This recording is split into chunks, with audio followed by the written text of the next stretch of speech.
Call of Duty Black Ops 4. Is it any good then? Well, if you've pre-ordered Black Ops 4 on the PlayStation 4, or you're fortunate enough to have been given a code, you can now play the beta for this weekend. Don't worry though, if you want to try it out on Xbox or PC, you will get your chance next weekend. In fact, the PC is getting an open beta starting on August the 11th.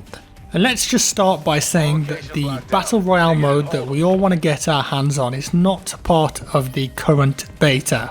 It seems though that it will be tested at a later date, around September time. That doesn't mean that the current beta is short on content though, because it's packed.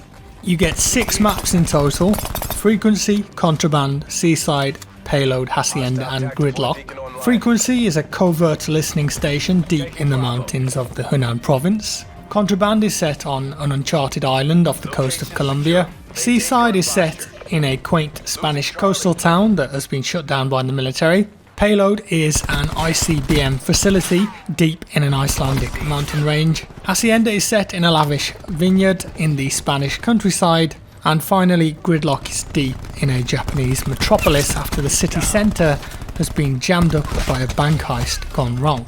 It's no doubt that there's always a ton of variety in COD maps, and you'll get to experience 6 of them in this beta, and 6 full maps in a beta I think is pretty crazy if you ask me. 4 of these were available to play at E3, but they added in 2 extra maps just for the beta. Now because of this, you might be forgiven for thinking that perhaps the rest of the beta would be short on content. Nope, not at all. Specialists or classes are back in Black Ops 4, and you've got 10 of them to test out.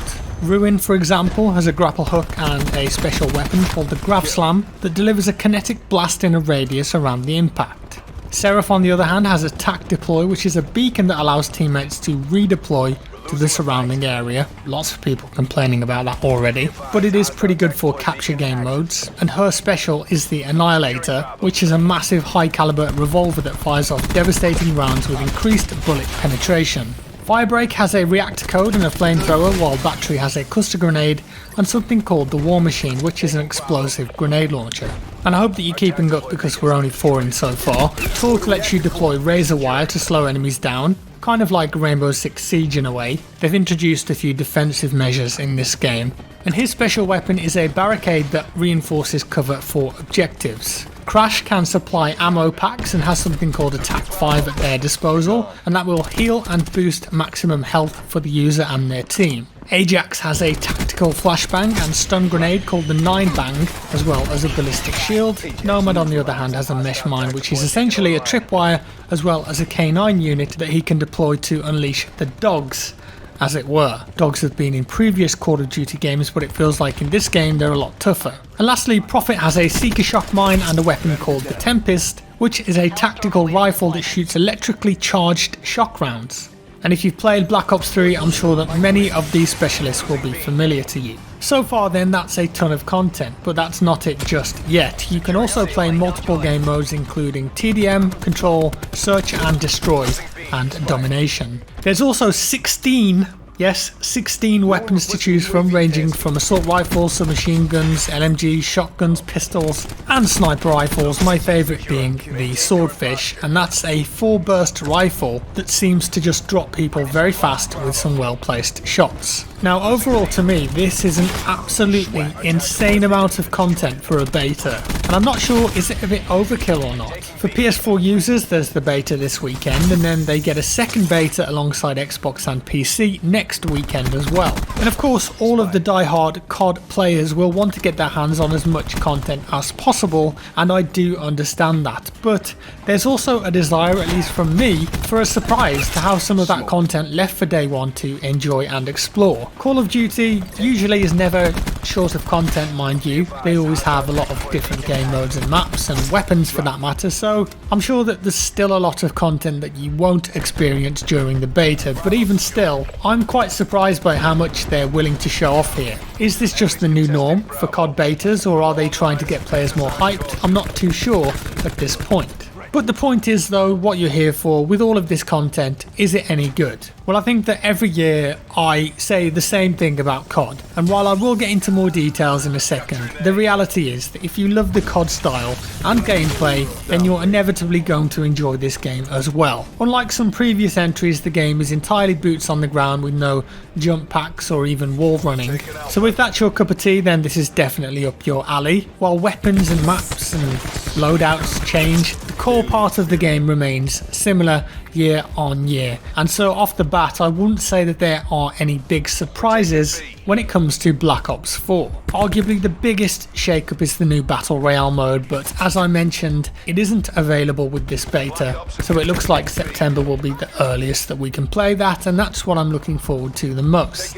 With that in mind though, honestly the game feels and plays much like any other COD game, and especially like any other Black Ops game, with a few exceptions. Weapons may be new, but they all feel very similar to weapons that you played with before, but I will say that there does seem to be a bit more recoil control required. And also, surprisingly, the time to kill does feel a bit longer. That's not a bad thing in my opinion, and I can't say for sure if it's the case, but there were a couple of instances where I felt an enemy had the drop on me, but I still managed to come out on top.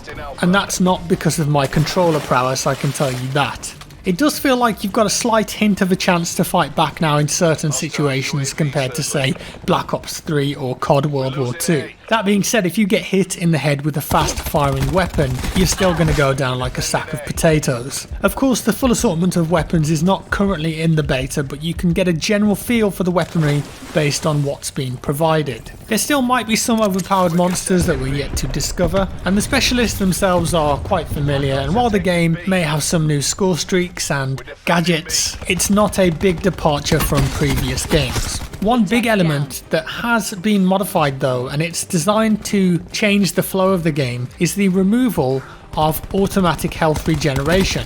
It's still there, but now you've got to press a button and stab yourself to activate it. Your character will do a little stim animation and the health regen starts. It's there to make you think a little bit more about the battles that you take and if you should back off or not. You can't constantly be aggressive as much in this COD, so it does work in that respect. That being said, I do enjoy the different options that the specialists bring. Ruin in particular with his grapple gun is a lot of fun to use, but if you'd rather use a specialist with perhaps more tactics in mind, then you may want to opt for someone like Torque, who can deploy the razor wire to slow enemies down pushing a point. Game modes do limit the specialists per team though, so you can't always get the one that you want, but in reality, as Overwatch has found in the past, that does tend to make for a better balanced game overall, for the most part at least. Arguably the biggest change, not including the previous World War II title, is the movement. We're back to boots on the ground as I said, no jump packing around or wall running.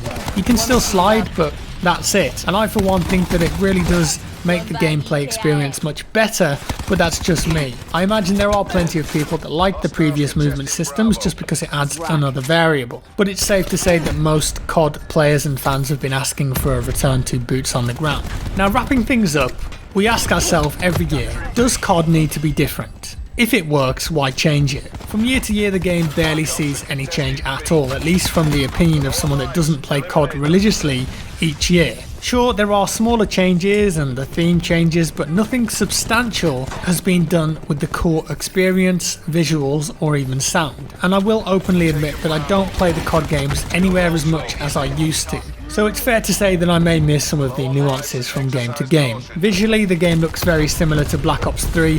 I doubt that's a big surprise though. I thought that we would have maybe seen a big engine improvement this year, but that hasn't been the case. Regardless, the maps look good. Honestly, they always do. They're small of course, relatively, but they're always made well and visually packed full of detail. And I mentioned this at the start too, but there is plenty of variety when it comes to the map settings. Overall, I played the beta for a few hours and I had fun. I didn't doubt that I would because the core experience of COD has always been polished. it just doesn't grab my attention anymore like it used to back in the day. I'm just kind of bored of the run, get a few kills, die, respawn stuff now. I'm after something that's a bit more thoughtful and tactical nowadays. I feel like I've played this game 1,000 times before. But I am looking forward to see how the PC version holds up next weekend, because Treyarch have made a big deal about the PC version being good. And the Battle Royale mode, of course, as soon as I can play that, I'll be covering that, because honestly, I think that the BR mode could make or break this game. I can't wait to see COD's spin on BR. And that's all for today, folks. If you've played the beta, let me know what you think down in the comments below. And if you enjoyed this video, leave me a like. If you didn't, a dislike. Subscribe for more, and I'll see you in the next one.